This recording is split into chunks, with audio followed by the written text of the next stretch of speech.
प्रधानमंत्री नरेंद्र मोदी का बड़ा स्टेटमेंट आ चुका है जो सीधा इन एयर स्ट्राइक्स के बाद आया है। नमस्कार, आप लोगों का स्वागत है द अर्थ न्यूज में और मैं हूं साक्षी सानी। आप लोग अच्छे से जानते हैं कि ऑपरेशन सिंदूर के तहत पाकिस्तान के 9 अलग अलग ठिकाने हैं जिन्हें ध्वस्त किया गया है और इसके ऊपर एक के बाद एक बात हो रही है। पूरे जम्मू कश्मीर ही नहीं, पूरे भारत में इस मोमेंट को कहीं ना कहीं सेलिब्रेट भी किया जा रहा है, क्योंकि पाकिस्तान को आखिरकार उसी की जुबान में जवाब दिया गया है। कई सारे लोगों से भी बातचीत करने की कोशिश की गई तो लोगों का कहना है कि इस वक्त प्रधानमंत्री नरेंद्र मोदी की सरकार ने जो कुछ भी किया है पाकिस्तान के साथ वो बिल्कुल सही है। हालांकि कल रात को ही ये देर रात को ऑपरेशन सिंदूर शुरू किया गया था और ऑपरेशन सिंदूर के तहत ये जो 9 आतंकी ठिकानों को ध्वस्त किया गया है, कहा जा रहा है कि यहाँ पर आतंकवाद पनप रहा था और उसके बाद यहाँ पर इन 9 ठिकानों को ध्वस्त किया गया है एयर स्ट्राइक के माध्यम से। दूसरी तरफ बात करेंगे कि इस एयर स्ट्राइक के बाद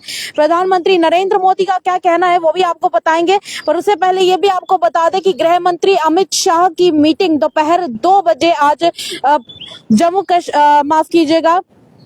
प्रधानमंत्री के साथ मिलकर, और इसी के साथ मैं आपको बता दूं कि राष्ट्रपति द्रौपदी मुर्मू के साथ मिलकर ये मीटिंग होने जा रही है और ये मीटिंग 2 बजे की शुरू हो चुकी है। अमित शाह भी इसके लिए निकल पड़े हैं और कई सारे और तमाम आला अधिकारी इस मीटिंग में मौजूद होंगे, क्योंकि देखिए मीटिंग्स का सिलसिला चल चुका है और मीटिंग्स लगातार हो रही है। आपको ये भी बता दें कि प्रधानमंत्री नरेंद्र मोदी ने एक बड़ा बयान दिया है जिसके तहत उनका ये कहना है कि कहीं ना कहीं एक सेलिब्रेट करने वाला मोमेंट है और इस मोमेंट को हम लोग जाने नहीं देंगे। ये कहीं ना कहीं पहलगाम के आतंकी हमले में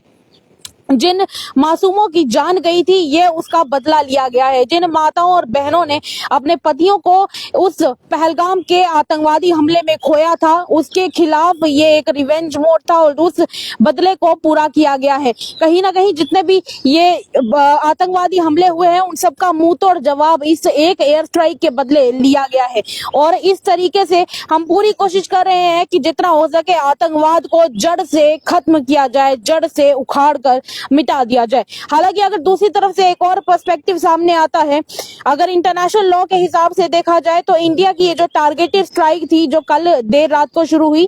तो उसके बाद आपको ये बता दें कि वैसे तो इंटरनेशनल लॉ के हिसाब से ये कंसिस्टेंट है और कई सारे एस्टैब्लिश्ड प्रिंसिपल्स को भी मानती है, जिसमें पर्टिकुलरली अगर देखा जाए तो सेल्फ डिफेंस भी आता है आर्टिकल 51 के तहत यूएन चार्टर के। दूसरा कस्टमरी लॉ जो ये कहता है कि जितने भी फोर्सेस हैं वो सब नॉन स्टेट एक्टर्स और होस्ट स्टेट की कंप्लिसिट और जितने भी है कि अगर कभी फेल कर ले हो जाते हैं एक्ट करने में, कभी देर हो जाती है तो उनको खुली छूट होती है। उसके अलावा यूएनएससी के रेजोल्यूशंस भी हैं जिसमें ये कहा जाता है कि टेररिज्म के खिलाफ जो भी एक्शंस उठाए जाएं वो ज्यादा से ज्यादा होने चाहिए और कहीं भी अगर कहीं पर टेररिज्म देखने को मिलता है तो फिर उसके खिलाफ इस तरह कोई भी कार्रवाई की जाती है तो वो सब इंटरनेशनल लॉ के अंतर्गत ही आता है। चलिए ये तो हो गई लॉ की बात। अब दूसरा बात करेंगे प्रधानमंत्री नरेंद्र मोदी के बारे में। प्रधानमंत्री नरेंद्र मोदी का एक बयान तो हम आपको बता चुके हैं, पर दूसरी तरफ ये भी आपको बता दें कि अब एक के बाद एक मीटिंग्स का सिलसिला शुरू हो चुका है, क्योंकि पाकिस्तान चुप नहीं बैठा है। पाकिस्तान जहां पर यहाँ से अगर बात करें, यहाँ से जो हमले किए गए थे वो सब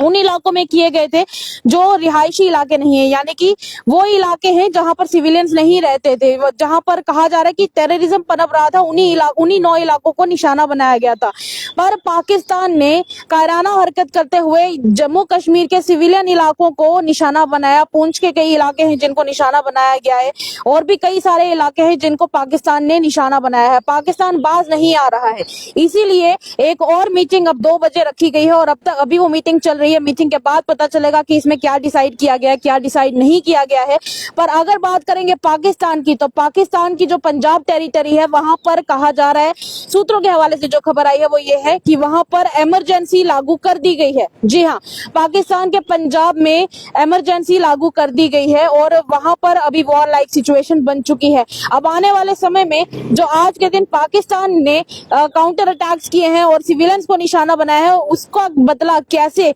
जम्मू कश्मीर की गवर्नमेंट और दूसरी तरफ जो हमारी इंडियन गवर्नमेंट है जिसका नेतृत्व प्रधानमंत्री नरेंद्र मोदी कर रहे हैं वो कैसे लेगी ये बदला, ये आने वाला वक्त बताएगा। पल पल की खबर आपके साथ साझा करेंगे, तब तक के लिए इजाजत है। तमाम अपडेट्स के लिए देखते रहिए द अर्थ न्यूज। साक्षी सानी के साथ कैमरामैन सेवाराम की रिपोर्ट, जम्मू।